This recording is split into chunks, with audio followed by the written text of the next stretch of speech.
আসসালামু আলাইকুম কবুতর প্রেমী আমার প্রাণপ্রিয় সম্মানিত ভাই ও বোনেরা, আপনারা সবাই কেমন আছেন? আমি আশা করতে পারছি না যে আপনারা সবাই ভালো আছেন, কারণ আপনাদের কবুতরগুলো হয়তো উড়তেছে না, যার কারণে ভিডিওটির মধ্যে ঢুকেছেন। তো আজকের এই ভিডিওটা খুবই গুরুত্বপূর্ণ তাদের জন্য যাদের কবুতরগুলো উড়ে না, যাদের কবুতর 2 থেকে 2-4 মিনিট 5 মিনিট উড়ার পর অন্যের বাড়ির ছাদে বসে পড়ে, গাছের ডালে বসে পড়ে, কেন উড়ে না এর কারণটা জানবেন এই মুহূর্ত থেকে এই ভিডিওতে। এজন্য আমি আপনার কাছে একটা রিকোয়েস্ট রাখবো, অবশ্যই ভিডিওটা শুরু থেকে শেষ পর্যন্ত মনোযোগ দিয়ে দেখবেন, নয়তো আপনি কিছুই বুঝতে পারবেন না, কারণ একটা কথার সাথে আরেকটা কথা রিলেটেড। অবশ্যই আপনি শুরু থেকে শেষ পর্যন্ত মনোযোগ দিয়ে দেখবেন। চলুন ভিডিওটা শুরু করা যাক। যারা এখনও পর্যন্ত আমাদের এই চ্যানেলটি সাবস্ক্রাইব করেননি, দেখুন ভিডিওর নিচে একটা লাল রঙের সাবস্ক্রাইব বাটন রয়েছে, সেখানে একটা ক্লিক করে চ্যানেলটি সাবস্ক্রাইব করুন এবং পাশে থাকা বেল বাটনটি বাজিয়ে দিন পরবর্তী নিত্য নতুন ভিডিওগুলো সবার আগে পাওয়ার জন্য। তো প্রথমে আলোচনা করি, যারা আমাকে বলে থাকেন যে ভাই আমি হাট বাজার থেকে কবুতর কেনার সময় বুঝবো কীভাবে যে এটা একটি হাই ফ্লায়ার কবুতর। আসলে এটা একটা অভিজ্ঞতার ব্যাপার আমাদের। আসলে আমি কবুতর, আমরা যারা অনেক দিন যাবৎ কবুতর পালন করতেছি, যারা ফ্লাইং কবুতর উড়াই, তো তারা কিন্তু আসলে আমরা কবুতর দেখলেই বুঝতে পারি যে এই কবুতরটা উড়বে কতক্ষণ, আমরা দেখা মাত্রই বলে দিতে পারি। কিন্তু যারা আসলে একেবারেই নতুন, তাদের অভিজ্ঞতা কম, তারা বুঝবে কীভাবে। আপনাদেরকে আমি একটা এক্সাম্পলের মাধ্যমে আপনাদেরকে বোঝাতে চেষ্টা করব, অবশ্যই মনোযোগ দিয়ে দেখবেন, এটা আমার রিকোয়েস্ট।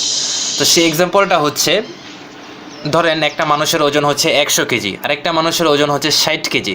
এখন আপনারাই বলেন, আপনাদের কাছে প্রশ্নটা ছুড়ে দিলাম যে কোন মানুষটা ভালো কাজ করতে পারবে, সেটা আপনাদের কাছে আমার প্রশ্ন। অবশ্যই যার ওজন 60 কেজি সে কিন্তু ভালো কাজ করতে পারবে তুলনামূলকভাবে যার ওজন 100 কেজি।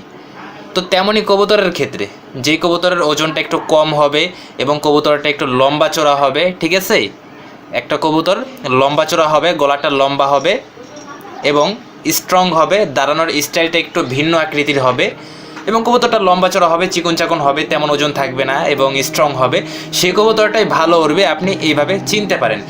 তবে অনেক কবুতর আছে পাথরের মতো ওজন, ঠিক আছে, পাথরের মতো ওয়েটস, ওই সমস্ত কবুতর ওই ওয়েট নিয়েও উড়ে থাকে, ওইটার বিষয় আলাদা। তবে একটা কবুতর ভালো উড়বে কিনা এটা আপনি দেখা মাত্র বুঝবেন কীভাবে, কবুতরটার গলাটা একটু লম্বা চড়া হবে, একটু লম্বা চড়া কবুতর হবে এবং ওয়েটটা কম হবে। একটা কবুতর উড়বে কেমন, এটা 3টা বিষয়ের উপর নির্ভর করে। এর ব্লাড লাইনটা কেমন, আপনি কি কি খাবার দিচ্ছেন, কেমন ট্রেনিং দিচ্ছেন। ব্লাড লাইন বিষয়টা হচ্ছে যে এর দাদা দাদি নানা নানি, এর বংশটা কেমন, এর বংশ যদি ভালো হয় অবশ্যই সেও ভালো হবে, এবং আপনি কেমন ট্রেনিং দিচ্ছেন এবং খাবারটা কেমন দিচ্ছেন, এগুলোর উপর নির্ভর করে কবুতরটা কেমন উড়বে। তো যাদের কবুতর একটু উড়েই নেমে যায়, সেক্ষেত্রে আপনি হাতে তালি দিবেন, কবুতরগুলো উড়ানোর পর জোরে জোরে হাতে তালি দিবেন, তখন দেখা যাবে যে কবুতর তালির শব্দ পেয়ে আরও উপরে উঠে যাবে। আর যদি তালি দেন, সেক্ষেত্রে যদি আশেপাশের নয়েজ সৃষ্টির সমস্যা হয়ে থাকে, সেক্ষেত্রে আপনি একটি বাঁশের মাথায় একটি লাল রঙের একটি কাপড় বেঁধে সেটা দেখিয়ে, আপনি ভয় দেখিয়ে কবুতরগুলো উড়াতে পারবেন, তখন দেখা যাবে যে আপনার কবুতরটা আগের তুলনায় একটু বেশি উড়বে। অ্যান্ড এই বিষয়গুলো খেয়াল রাখতে হবে যে আপনার কবুতরের পাখাগুলো সব কিছু ঠিকঠাক আছে কিনা। যদি পাখাগুলো ঠিকঠাক না থাকে, তখন আপনার কবুতর হয়তো কম উড়বে বা কম উড়েই তারা নেমে যাবে। তাছাড়া অনেক সময় আমরা যদি কবুতর উড়ানোর চেষ্টা করি, যাদের কবুতর একেবারেই উড়ে না, আপনি যদি হুট করে যদি কবুতরকে 30 মিনিট উড়াতে যান, তখন কিন্তু সে উড়বে না। আপনি যদি প্রথম দিন 2 মিনিট উড়ান, এরপর দিন আপনি আরও 2 মিনিট বাড়িয়ে 4 মিনিট উড়াবেন, এরপরের দিন 6 মিনিট, এরপর দিন 10 মিনিট, একটু একটু করে উড়ানোর সময় বাড়াবেন। একদিনই হুট করে বাড়ালে সে কিন্তু কখনোই উড়বে না।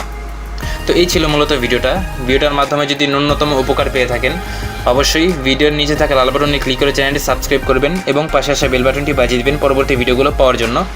এবং ভিডিওটির মাধ্যমে যদি কিছু শিখতে পেরে থাকেন, অবশ্যই আপনার ফ্রেন্ডসদের মাঝে শেয়ার করবেন, যাতে তারাও কিছু শিখতে পারে।